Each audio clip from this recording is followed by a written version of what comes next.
증거할 말씀입니다. 요나서 3장 1절에서 말씀입니다. 여호와의 말씀이 두 번째 요나에게 임하니라. 이르시되 일어나 저 큰 성읍 니느웨로 가서 내가 네게 명한 바를 그들에게 선포하라 하신지라. 요나가 여호와의 말씀대로 일어나서 니느웨로 가니라.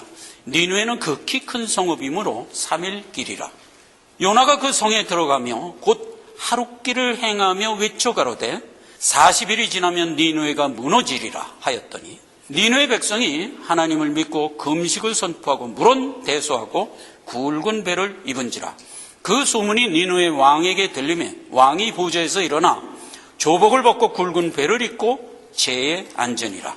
왕이 그 대신으로 더불어 조서를 내려 니느웨에 선포하여 가로되 사람이나 짐승이나 소떼나 양떼나 아무것도 입에 대지 말지니 곧 먹지도 말 것이요 물도 마시지 말 것이며 사람이든지 짐승이든지 다 굵은 배를 입을 것이요 힘써 여호와께 부르짖을 것이며 각기 악한 길과 손으로 행한 강포에서 떠날 것이라. 9절 하나님이 혹시 뜻을 돌이키시고 그 진노를 그치사 우리로 멸망치 않게 하시리라. 그렇지 않을 줄을 누가 알겠느냐 한지라. 하나님이 그들의 행한 것 곧 그 악한 길에서 돌이켜 떠난 것을 감찰하시고 뜻을 돌이키사 그들에게 내리리라 말씀하신 재앙을 내리지 아니하시니라. 아멘. 복음의 능력. 지금 요나서 말미에 들어왔습니다. 지난 시간에는 구원의 여로의 기막힌 한순간에 대한 얘기를 살펴봤습니다. 우리가 구원을 얻는 것은 이 땅에서 음부를 경험해야 돼요. 아담 이후로 모든 인류는 죄인이기 때문에 우리가 죄인이라는 것을 자각해야만 하는 겁니다. 우리가 죄인인 것을 자각하고 나면 필히 깨닫는 게 뭐냐 하면 내 죄를 내 힘으로는 씻을 수 없구나를 깨닫게 돼요. 그때 우리는 수월의 시면에 들어가게 돼요. 즉 나는 어떻게 하면 좋단 말이냐 하는 말하자면 절망에 빠지게 되죠. 예수님의 비유에도 세리의 기도를 보세요. 감히 우러러 하늘을 쳐다보지도 못하고 하나님 나를 불쌍히 여겨 주십시오 이랬잖아요. 그때 수월에 계신 십자가 대속의 하나님을 만날 수 있는 거예요. 그래서 우리를 구원했다 하는 걸 살펴봤어요. 오늘은 그렇게 거듭난 요나에게 세 명을 내립니다. 저 말씀을 보니까 여호와의 말씀이 두 번째 요나에게 임했어요. 첫 번째는 언제 했죠? 요나서 1장 1절에 했죠. 요나야 너 니느웨 가서 복음 전해라. 근데 이제 요나가 안 하고 도망가다가 하나님께 뒷꼬다리 잡혀서 지금 끌려와서 수월 경험하고 말하자면 거듭나서 지금 하나님 앞에 다시 2차로 명을 받는 겁니다. 그랬더니 이제 요나가 니느웨로 가게 됩니다. 니느웨는 3일 길이에요. 근데 하루 길이면 40km 걸어요. 3일 길이면은 120km짜리 도시예요. 그러면 그게 경기도 땅만한 겁니다. 큰 거요. 요나가 가서 하루, 야, 하나님이 너희들 40일 있다 멸망시킨대. 딱 한마디 하고요. 돌아서 버렸어. 왜 그랬을까? 여러분 왜 그랬다고 생각하세요? 이제 이거 신학적으로 많은 해석이 있어요. 요나가 하기 싫은 거 억지로 한 거예요. 저 원수들은 죽어야 마땅한 놈들인데 첫 번째는 도망갔지만 두 번째는 하기는 하는데 기쁜 마음으로 못하겠다. 그러고 가서 하루 한 거예요. 세상에 그랬더니 니느웨 백성이 큰 반향을 일으키면서 일시에 모두 다 회개를 했어요. 세상에 이런 일이 있을 수 있을까? 그 회개를 했어요. 여러분 보세요. 니느웨면은 그 당시에 이스라엘 백성 입장에서는 뭐예요? 이방인이죠? 이방인이에요. 이제 우리는 요나서를 끝까지 다 아니까 결론부터 얘기하면 하나님이 니느웨를 구원했잖아요. 그렇다면 하나님의 구속사에 있어서 어떤 죄인 나라를 구원했다 하면 뭐예요 벌써? 택한 자죠. 그렇다면 지금 니느웨는 이방 족속의 이름을 갖고 있지만 하나님의 택한 자라는 뜻이에요. 요나는 이제 그걸 모르고 있는 거야. 나만 택한 자다. 저것들은 원수다. 그래서 구원받으면 안 된다 이렇게 생각을 하고 이제 하루 복음 전하고 이제 난 다 했어. 그러고서 또 돌아왔는데 니느웨 백성은 택한 자이기 때문에 그랬는지 어쩐지 그 한마디에 그냥 일시에 하나님 앞에 부복하고 회개를 했어요. 이방 구원이라는 것은 성경의 일반적인 기조인 건 여러분 아시죠? 자, 요거는 잠깐 확인을 하고 넘어갑시다. 창세기 12장 1절에 하나님이 아브라함에게 은혜를 베풀면서 아브라함에게 명을 어떻게 했냐면은 그 얘기를 갈라디아서 3장 8절에 이렇게 기록하고 있어요. 또 하나님이 이방을 믿음으로 말미암아 의로 정할 것을 성경이 미리 알고 먼저 아브라함에게 복음을 전하되 모든 이방이 너를 인하여 복을 받으리라 했다 이 말이에요. 구속사에서 실제로 내 백성을 구원하는 내 백성의 대부분은 어떤 모습으로 있다는 얘기예요? 이방의 모습으로 있다는 얘기예요. 그렇죠? 실제로 내 백성을 구원할 때 보면 다 이방에서 내 백성을 부르는 거야. 아브라함을 구원할 때 이미 예언을 했단 말이에요. 그래서 구속사 내내 쭉 보면 출애굽 때도 이스라엘 백성들이 짐 싸들고 출애굽을 하잖아요. 이스라엘 백성만 나왔나? 아니, 모든 족속이 함께 나오더라 이렇게 돼 있어요. 출애굽도. 그뿐이에요. 여리고성 가나안 입성할 때도 라합을 구원하잖아요. 라합을. 이방 여인 라합을. 그 다음에 열왕기에 가도 엘리야 선지자가 누구를 구원했어요? 이방 시돈 사람 사렙다 과부를 구원했잖아요. 또 엘리사는 어땠어요? 이방 수리아 나만 문둥이를 구원했잖아요. 항상 이방을 구원하는 거야. 항상. 그래서 예수님이 공생애 3년 갈릴리 첫 설교를 할 때 그 얘기했잖아요. 이방을 구원했다 하나님이. 그랬더니 이것들이 예수님을 붙들어 갖고 낭떠러지에 밀어서 죽이려고 그랬지. 항상 하나님의 복음이 어떤 형태로든지 증거하면 불택자는 괴로운 거야. 안 듣고자 하는 거야. 그건 예나 지금이나 똑같아요. 그때도 그랬다고요. 그래서 하나님의 구속사는 사람의 생각이 어떻든 상관없는 거야. 하나님은 자기의 의지대로 하는 거예요. 그 자기의 의지가 뭐예요? 내 백성을 구원하는 거예요. 근데 내 백성이 주로 어디 있다? 가장 기본적으로는 죄 중에 있었다고요. 죄 중에 있었다고요? 의인 중에는 내 백성이 없었다고요? 언제나 죄 중에 있는 거예요? 죄 중에 있는데 대부분 또 어디 있었다? 이방에 있었다. 그 니누에도 마찬가지인 거예요. 하나님의 백성인 거예요. 그래서 이방을 구원하는 게 지금 하나님의 뜻인데 요나 이걸 모르고 있는 거예요. 그래서 니누의 백성이 일시에 회개를 했는데 회개를 할 때 굵은 베옷을 입고 금식을 했어요.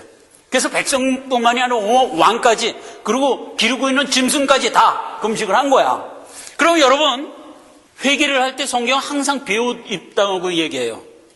그래서 베옷이 회개의 아이콘이야. 안 그래요? 회개하면 항상 베옷이야. 굵은 베옷을 입고 재에 앉아서 이렇게 얘기한단 말이에요. 그러면 왜 베옷이 회개의 아이콘일까? 이것도 좀 정돈을 하고 갑시다. 여러분 구원 그러면 뭐예요? 하나님이 하시는 거예요. 성화 그러면 뭐예요? 내가 하는 거예요. 이거 구분해야 돼. 내가 죄인일 때 하나님이 나에게 영생 주는 것은 전적으로 하나님이 하세요.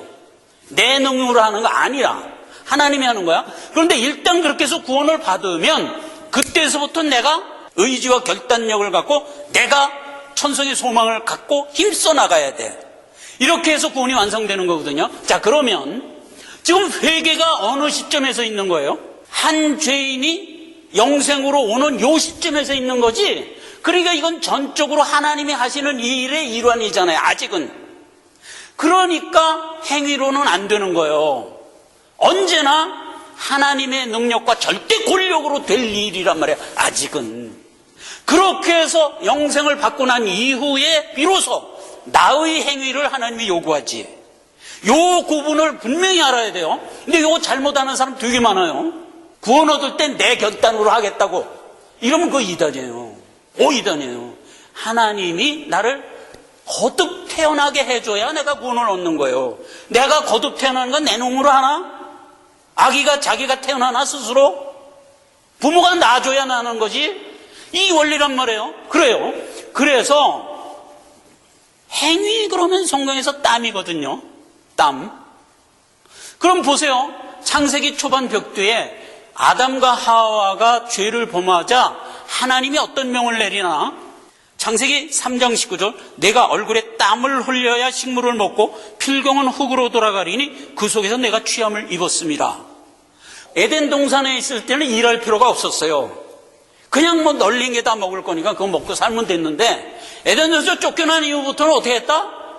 내가 심고 거둬서 먹어야 돼. 그러려니까 땀을 흘려야 돼. 이게 땀의 논리예요. 그러니까 우리가 육정의 삶을 살 때도 마찬가지예요. 가만 앉아있는데 감이 내 입에 안 들어와요. 내가 병작하고 가꿔야 돼. 그래서 우리가 육정의 삶도 언제나 땀을 흘려야 돼요. 그런데 영적으로는 어떻게 이게 구분되는 얘기냐면, 아까 제가 서두에 얘기했듯이 내가 죄인에서 영생 가진 자로 나올 때까지는 하나님이 하고, 그 다음서부터는 내 성화 생활을 심고 거두며 살아야 돼요. 그럼 성경은 항상 심고 거둘 때 땀이 필요한 거예요. 그래서 창세기 3장 19절에서 땀을 흘려야 먹으리라 한 얘기는 우리의 성화 생활을 지칭하는 모형이에요. 그런데 구원을 받는 문제에 대해서는 절대로 땀을 흘리지 말라고 성경이 얘기하거든. 에스겔서 44장 18절에 보면 가는 배의 관을 머리에 쓰며 가는 배의 바지를 입고 허리에는 가는 배띠를 띠라. 땀나지 않게 띠라. 이렇게 돼 있어요. 허리에 띠를 띄었다는 건 뭐죠? 진리죠. 구원의 도. 그러니까 우리가 구원을 받는 것을 지칭하는 말이 허리띠라고요. 그러면 우리가 구원을 받는 것은 땀나지 않는 배띠로 띠라 이거예요. 여러분, 우리가 띄어야 할 진리의 띠는 하나님의 절대 주권으로 되는 일이라고요. 그땐 땀을 흘리면 안 되는 거야. 그래서 배예라고요. 배의 의미가 땀나지 않는 옷이란 말이에요. 그게 시원하잖아요. 땀이 안 나는 거야. 그러니까 진리의 허리띠도 배띠로 띄어야 돼. 회개도 하나님의 절대 주권 아래 이루어지고 있다는 것을 인식하고 회개를 해야 돼요. 세리와 바리새인의 기도 중에서 바리새인이 이거 인식 못했어요. 내 능으로 회개한다고 생각하고 내용을 들어가 보세요. 어떻게 했어요? 나는 일에 2번 금식하고 11조를 칼같이 내고 누구를 보면 언제든지 구제 안 한 적이 없고 도둑놈 안 되게 해줘서 그것도 감사하고 이러면서 자기의 행위를 앞세웠잖아요. 그랬더니 하나님이 어떻게 했어요? 그 회개는 안 받으셨다고. 그리고 세리는 어떻게 했어요? 하나님, 나는 죽을 수밖에 없습니다. 내가 사는 길은 하나님이 봐주는 길밖에 없습니다. 이랬더니 예수님 뭐라 그랬어요? 그가 의롭다함을 받았다 이랬더니 내가 생명을 갖게 되는 요 분기점이 회개잖아요. 요 회개까지 하나님이 하신다 이 말이에요. 그래서 배야 배. 땀이 아니라고요. 행위가 아니라고요. 하나님의 절대 주권이라고요. 요거 인식하라고 성령이 시종일관 배, 세마포, 굵은 배 이렇게 나오는 거예요. 그래서 이제 배옷을 입고 회개를 했어. 이들이 하나님 앞에 구할 때 9절 혹시 누가 아냐 뜻을 돌이키사 국면 전환을 해줄지. 요게 사실은 뭐예요? 소망이죠. 나를 불쌍히 여겨주세요. 요게 소망이잖아요. 하나님이 지금 우리를 멸망하겠다고 한 이상 우리가 뭐 어떻게 대책 세울 게 없다. 이건 전적으로 하나님이 혹 돌이키면 돌이키지 그 외에 방법이 없다. 하나님 혹시 돌이켜주지 않겠습니까? 하고 얘기했다는 거예요. 그랬더니 10절에 하나님이 그들의 속마음을 감찰하시고 뜻을 돌이키사 재앙을 취소했다 이 말이에요. 이렇게 해서 이제 구원으로 이어지는 게 오늘 본문 말씀이에요. 여러분, 혹시 하나님이 돌이킬지 누가 아냐 하는 게 믿는 우리가 가져야 될 절대 불가결의 성정이에요. 근데 성경을 보면 믿는 우리마저도 그렇게 생각 못하는 예가 많아요. 그래서 그것도 하나 교훈 삼아 우리가 챙기고 가야 돼요. 실질적으로 이제 현실에 어떤 막막한 일이 닥치면 우리는 소망을 하나님께 두는 일을 해야 하는데도 막상 그 일을 당하잖아요. 그럼 못해. 보통 못해. 그냥 현실을 현실로 받아들이게 돼. 야, 이 막막한 현실은 방법이 없구나. 이렇게 그냥 막막히 받아들이게 되지. 이 상황에서 하나님이 좀 국면 전환을 해주시면 안 되겠습니까? 하는 소망을 사실은 우리가 가져야 되는데 그걸 못해요. 그래서 그 예를 하나 보자고요. 왕하 7장 2절에 보면 그때 한 장관이 가로되 여호와께 하늘에 창을 내신들 어찌 이런 일이 있으리요. 엘리사가 가로되 이런 일이 있을 수 있다. 그러나 네가 보고 먹지는 못하리라 했던 사건이에요. 이게 무슨 사건이냐면 아합의 아들 해갖고 요람 왕이 됐어. 요람 왕 때 아람의 벤하닷이 이스라엘 침공에 들어가고 성을 뺑 둘러싼 거야. 사마리아 성을. 옥죄인 거야. 한 달, 두 달 계속 옥죄니까 성 안에 양식이 다 떨어졌지. 그래서 이제 성 안이 굶어 죽게 생겼단 말이야. 막 굶고 있는 거야 지금. 뭐 다 굶으면 나중에 어떻게 되겠어요? 다 죽을 거 아니에요. 그렇게 하면 이제 아람이 이제 그 성을 점령하려고 그런 작전을 챙겨요. 먹을 게 하나도 없는데 왕이 이제 그 성 안에서 이제 백성들 시찰하러 막 왔다 갔다 하다 보니까 어떤 두 여인이 싸우고 있는 거야. 그래서 왕이 이게 지금 양식도 굶고 다들 죽어 나가는데 야 너희들은 무슨 문제 갖고 이렇게 싸움까지 하냐. 그렇단 말이에요. 그랬더니 그 여인이 하는 얘기가 우리가 다 죽을 수는 없으니까 애기라도 잡아먹자. 그래갖고 먼저 내 애기를 잡아먹고 그래도 양식이 해결이 안 되면 그때는 네 아기를 잡아먹자. 이렇게 해갖고 내 아기를 먼저 잡아먹었거든요. 며칠이 지나서 또 배가 고파서 이제 네 아들 잡을 차례 아니냐. 내가 그랬더니 글쎄 저 여자가 안 잡는 거예요. 그래서 지금 싸우고 있는 거예요. 그러는 거야. 그러니까 왕의 가슴이 녹잖아요. 그 옷을 찢고 그냥 왕이 앙앙 울었어. 그렇게 된 사건이에요. 근데 그때 엘리사 선지자가 톡 뛰어나와서 무슨 말을 했냐면은 내리마 때 공가루 한 서에 한 세겔, 보리 두 서에 한 세겔 할 거야. 염려 마. 그러면 왕이 들을 때 얼마나 밉살스러워요. 그래 이제 엘리사를 그냥 죽일 듯이 쳐다봤단 말이에요. 장관 하나가 한 올의 창을 연들 어떻게 해결한다고 하는 겁니까? 그랬더니 엘리야가 그때 내일 이마 때 네가 네 눈으로 볼 거야. 그런데 먹지는 못할 거야. 한편 하나님은 어떻게 역사했냐면 그 옥죄기는 아람 군대에 자중질환을 일으키게 했어요. 이스라엘이 파병을 요청해갖고 애국 군대가 쳐들어온 거로 착각을 하게 만드는 거야. 안 되겠다 우리라도 살자 그러고선 혼비백산하고 다 도망가 버린 거야. 근데 성 안에서는 그걸 모르지 도망갔는지도. 그런데 이제 성 밖에 있던 문둥이가 이래도 죽고 저래도 죽을 바에는 우리가 아람 진영에 가서 구걸이나 하자. 그리고 아람 진영을 가보니까 세상에 아무도 없는 거야. 물자는 산더미같이 쌓였는데. 그래서 일단 배가 고프니까 먹기부터 하자 그래서 일단 먹었어. 배가 이렇게 부르고 나니까 야 이거 우리만 먹을 게 아니다. 성에 알리자. 그래 그 성에 알렸지. 그래 이제 성에 알리니까 사람들이 그냥 물밀듯이 밀려나와갖고 그 수많은 양식을 다 가지고 들어가서 정말 엘리사 말대로 고운가루 한 서에 한 세겔, 보리 두 서에 한 세겔, 스와 그러면 8kg입니다. 그렇게 이제 싸게 된 거야. 그러고 이제 성에서 그냥 사람들이 물밀듯이 밀려와서 그걸 다 취하여 가는 틈에 그 장관이 어떻게 됐다고?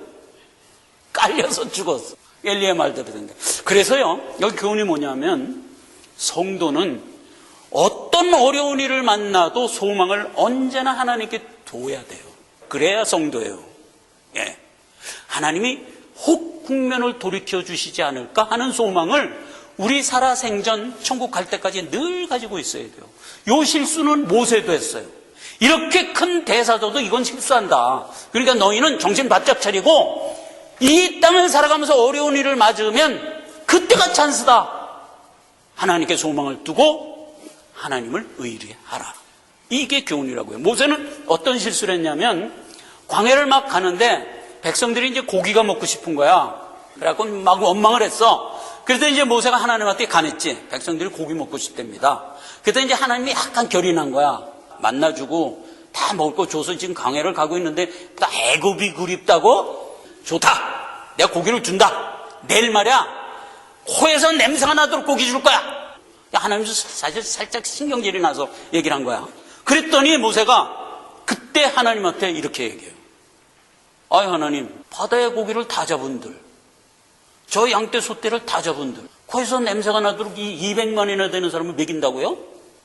아무리 하나님에도 농담은 좀 착착하시죠? 이렇게 얘기했단 말이에요. 그랬더니 여호와 하나님이 너 무슨 소리야? 여호와의 손이 갑자기 짧아졌냐? 내일 코에서 냄새가 나도록 먹을 거야. 그리고 이제 하나님이 가보셨단 말이에요. 그 이튿날이 딱 됐는데 사막에는 동풍이 있죠. 동풍에 메추라기가 날라와서 다 이스라엘 진영에 떨어져 죽는 거야. 얼마나 쌓였다고요? 무릎에 차도록 쌓였다고. 200만이 텐트 치고 있는 데는 거의 여의도 하는 그런 땅이에요. 거기에 무릎이 쌓도록 메추라기가 쌓였다니까. 그래서 정말 고기를 코에서 냄새가 나도록 하루 이틀도 아니고 한 달은 없지. 모세도 그 실수를 한 번 한다고요. 여기 니느웨 백성처럼 40일 있다가 무너질 거야 라고 하는 말에도 우리는 택자는 소망을 잃지 말아야 돼요. 결국 니느웨는 살죠. 오늘 요나가 복음을 전했는데 하기 싫어갖고 3일 전해야 될 걸 하루에 탁 해버리고 말았어요. 그랬는데 초고속으로 한 전도의 말 한마디 딱 듣고 초고속 회개를 했어. 어떻게 이런 일이 생기느냐 하는 걸 원리적으로 살펴보고자 하는 거예요. 오늘 제목이 뭐라고요? 복음의 능력. 복음의 능력에 대해서 알아보고자 하는 겁니다. 세상은 죄된 곳이죠. 죄된 곳에 복음이 증거되면 두 가지 현상이 일어나요. 어떤 부류는 듣는 게 아니라 들려. 근데 어떤 부류는 안 들려. 택자에게는 들려. 불택자에게는 안 들려. 이런 현상이 생겨요. 그런데 지금 니느웨 백성은 들었지요. 요나가 하는 한마디 찰나의 복음을 정확히 캐치를 했어요. 들린 자의 부류에 속한 자야. 니느웨는 택자예요. 요한복음 10장입니다. 문지기는 그를 위하여 문을 열고 양은 그의 음성을 듣나니 그는 자기 양의 이름을 각각 불러 인도하여 내느니라. 양들은 목자를 아는 고로 목자를 따라가되, 이렇게 돼 있어요. 그럼 자 보세요. 양이, 성경에서 양 그러면 이거는 택자를 의미하는 거예요. 택자는 목자의 음성을 듣는 거예요. 그래서 이 얘기가 어디 가서 증명되냐면 마태복음 25장에 예수님이 비유를 해요.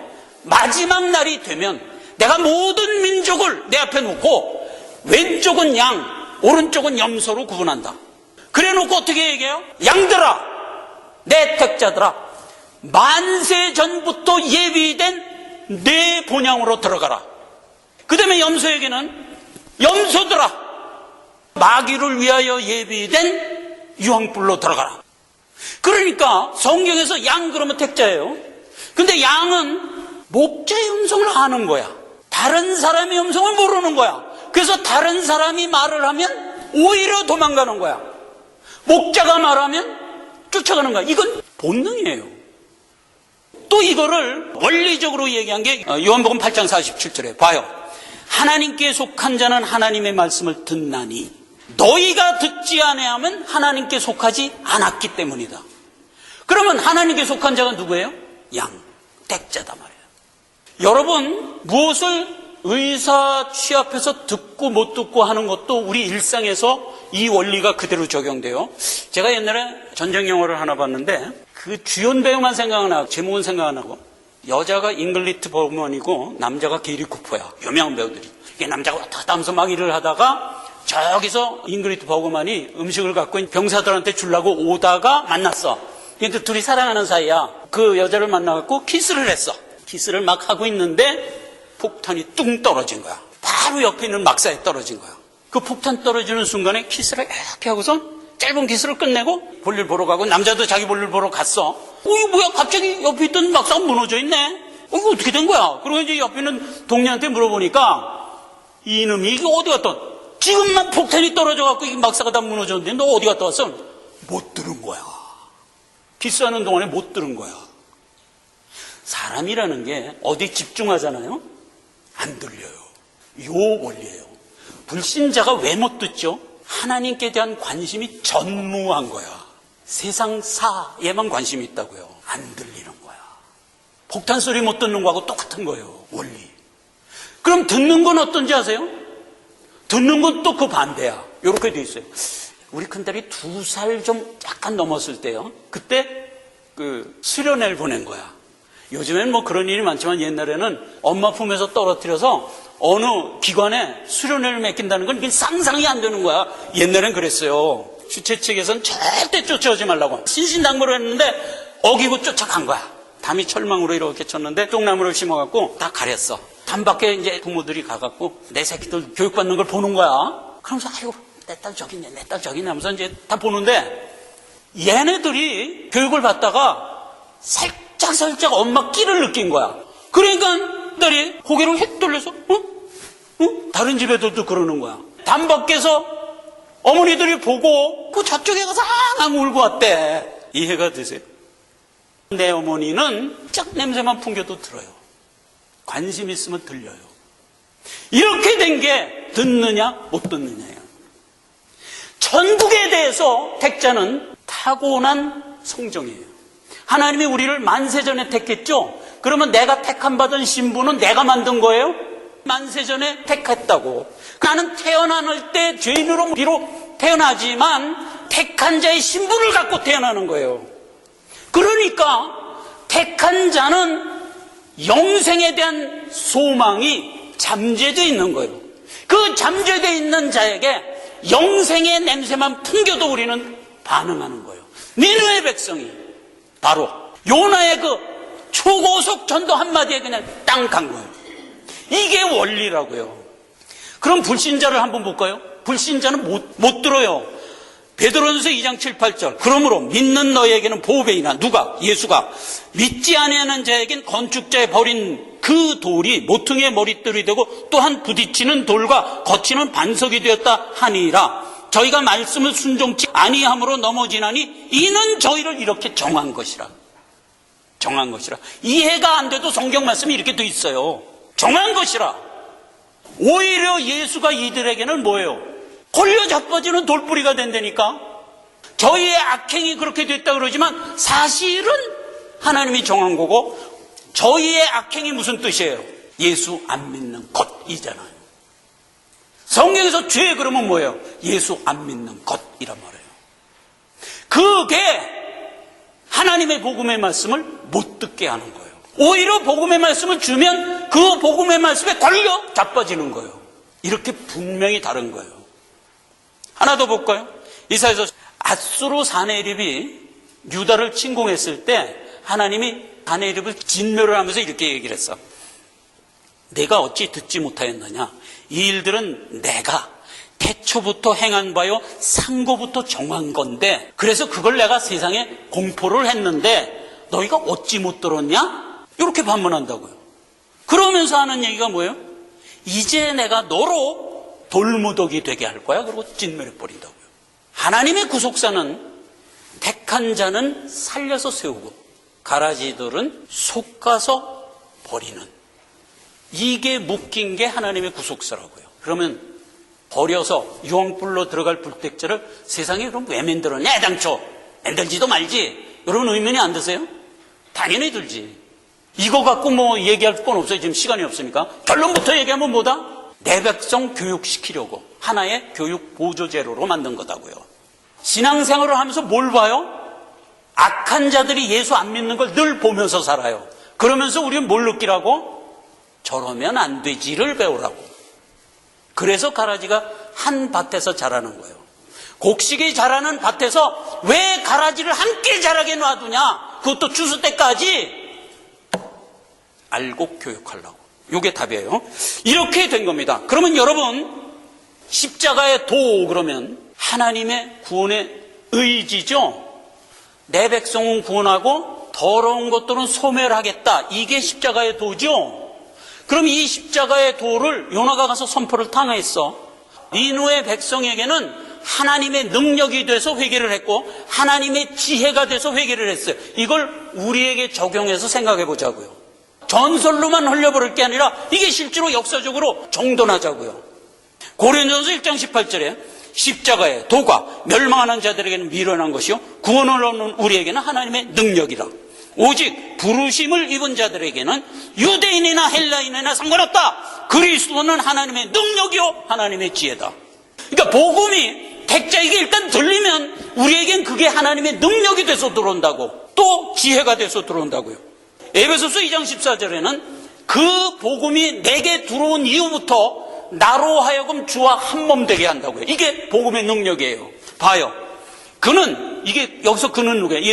예수는 우리의 화평이신지라 둘로 하나를 만드사 중간에 막힌 담을 허시고 원수된 것 곧 의문에 속한 계명의 율법을 자기 육체로 폐하셨으니 이는 이 둘로 자기 안에서 한 세 사람을 지어 화평하게 하시고 또 십자가로 이 둘을 한 몸으로 하나님과 화목하게 하려 하심이라.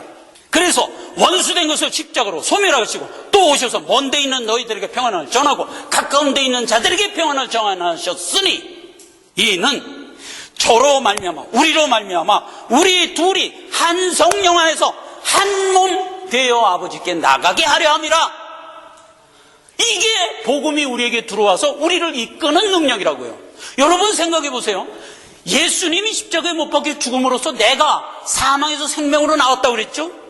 그 죽은 나를 생명으로 살려놨다고 그랬죠. 이건 성경에 수많이 기록되어 있어요. 때가 되면 죽은 자들이 하나님의 음성을 들을 때가 오나니 이때라. 듣는 자는 살아나리라. 생각해 보세요. 성경이 어떻게 들어? 그런데 성경은 그렇게 얘기한다고. 듣는 자는 살아나리라. 꼭 니느웨 백성 얘기잖아요. 지금 40일 있다 죽을 놈들인데 복음이 증거되자 땅 들은 거야. 들으면 살아나는 거예요. 왜 못 살아나나? 안 들려서 못 살아나는 거잖아. 안 들려서. 듣는 자는 살아나는 거예요. 그러니까 내가 뭐를 깨닫게 되나? 나는 죽을 수밖에 없는 죄인인데 하나님이 나를 살리셨어를 비로소 아는 거잖아요. 나 하나를 살리려고 하나님이 하신 일을 이해하잖아요. 내 죄를 씻으려고 하나님이 직접 와서 내 죄값으로 대신 죽었지? 이걸 내가 이해하는 거예요. 그러면 이 큰 구조가 나 때문에 죽으셨어. 그래서 내가 아는 이것이 내가 깨달은 구원의 도란 말이에요. 그러면 보세요. 이것보다 더 큰 일을 세상 속에서 만날 수 있나? 없어요. 이게 가장 큰 일이야. 비가 와서 우리 집이 좀 무너졌어. 이거 낭패스러운 일인데 여기에 비해요? 그러니까 죽어있던 내가 살아난 거에 비해요? 비교할 수가 없지. 이 큰 사건이 내 신앙에 딱 기조가 돼 있는데 내가 일생을 살아가면서 겪는 수많은 엎어짐들이 있지. 그런데 그 엎어짐은 전부 밑에 얘기잖아. 이건 뭐예요? 마땅함이라고요. 마땅함이라고요. 내가 100kg 드는 거를 봤는데 10g짜리를 못 들어서 쩔쩔매나? 이런 비논리가 있나? 없다니까. 그래서 가장 큰 거를 확보한 자는 그 밑에 있는 모든 게 내게 되는 거야. 그리고 마땅함으로 이해할 수 있게 되는 거야. 이게 뭐다? 복음의 능력이라니까요. 그래서 그 능력이 나를 끝내 천성에까지 이끌고야 만다고요. 그 마땅함 때문에 어떤 일을 만나도 우리는 좌절하지 않고 여기까지 가고야 만다고요. 하나님의 지혜라고요. 말씀을 맺습니다. 다음 시간에 이건 알아볼 거예요. 요나는 분명히 수월의 뱃속에서 거듭남을 경험했어. 그런데 아직도 완전히 못 깨달았어. 그래가지고 복음 전에 하는 말을 억지로 전했어. 전하니까 니느웨 백성은 택한 자기 때문에 스쳐가는 휘파람 같은 소리를 정확히 캐치했어. 왜? 택자기 때문에. 그리고 니느웨 백성은 앞으로 그 복음의 능력에 의하여 산자의 길을 걸을 거예요. 물론 요나도 걸을 거예요. 복음을 놓고 생각해 볼 때 요나는 비록 바르지 못한 성정을 갖고 전했어. 그러나 요나가 전한 복음은 확실히 전했어. 요건 또 우리가 인정을 해야 돼. 40일 있다 니느웨가 멸망할 거야 이렇게 정확하게 전했어. 복음이라는 건 내게 아니잖아요. 하나님 거잖아요. 그러니까 하나님 거를 우리는 가서 정확히 전해야 돼요. 여러분 나가서 전도를 하는데 이렇게 전하면 안 돼. 예수 믿으면 천국 갈 걸 이러면 안 돼. 안 돼. 예수 믿으면 천국 가 이렇게 전해야 돼. 예수 안 믿으면 지옥 갈 걸 이렇게 얘기하면 안 돼.